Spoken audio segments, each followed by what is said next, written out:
അത്യാസന്ന നിലയിലടക്കം ആശുപത്രിയിലേക്ക് എത്തുന്നവരുടെ നടുവൊടിച്ച് ദുരിതം ഇരട്ടിയാക്കിയിട്ടും നിരവധി പ്രതിഷേധങ്ങൾ ഉയർന്നിട്ടും ആശുപത്രിയിലേക്ക് എത്തുന്ന പ്രധാന റോഡിന്റെ ശോചനീയാവസ്ഥ പരിഹരിക്കാത്തതിൽ അമർഷം ശക്തമാകുന്നു.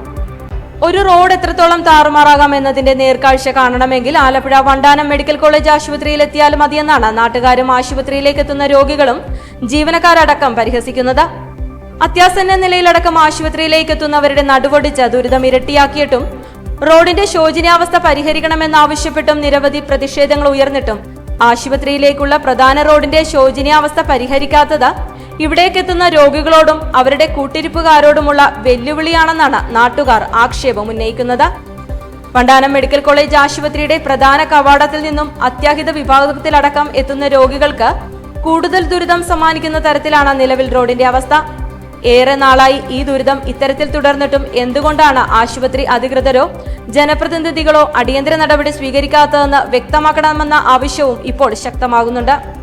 ദിനംപ്രതി ആയിരക്കണക്കിന് ആളുകളാണ് വണ്ടാനം മെഡിക്കൽ കോളേജ് ആശുപത്രിയിൽ വിവിധ ചികിത്സകൾക്കായും പരിശോധനകൾക്കായും ശസ്ത്രക്രിയകൾക്കായും എത്തുന്നതെന്നിരിക്കെ ഇത്രയും ഗൗരവമേറിയ വിഷയത്തിൽ എന്തുകൊണ്ടാണ് അധികൃതർ മൗനം പാലിക്കുന്നതെന്നും നാട്ടുകാർ ചോദിക്കുന്നു.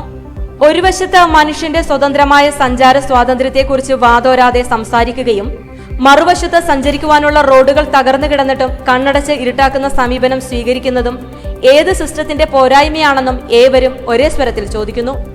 അതുകൊണ്ട് തന്നെ അപകടത്തിൽപ്പെട്ട് സാരമായി പരിക്കുമായി ഈ റോഡ് വഴി ആംബുലൻസിൽ സഞ്ചരിച്ച് അത്യാഹിതത്തിലെത്തുന്ന രോഗി കൂടുതൽ അത്യാസന്ന നിലയിലേക്ക് എത്തുന്ന ഗൗരവവും കണക്കിലെടുത്ത് ആശുപത്രിയുടെ പ്രധാന കവാടം മുതലുള്ള ശോചനീയാവസ്ഥ ഉടൻ പരിഹരിക്കുവാൻ അടിയന്തര നടപടി ബന്ധപ്പെട്ട അധികൃതർ കൈക്കൊള്ളണമെന്ന ആവശ്യവും ഇപ്പോൾ ശക്തമാകുന്നുണ്ട്.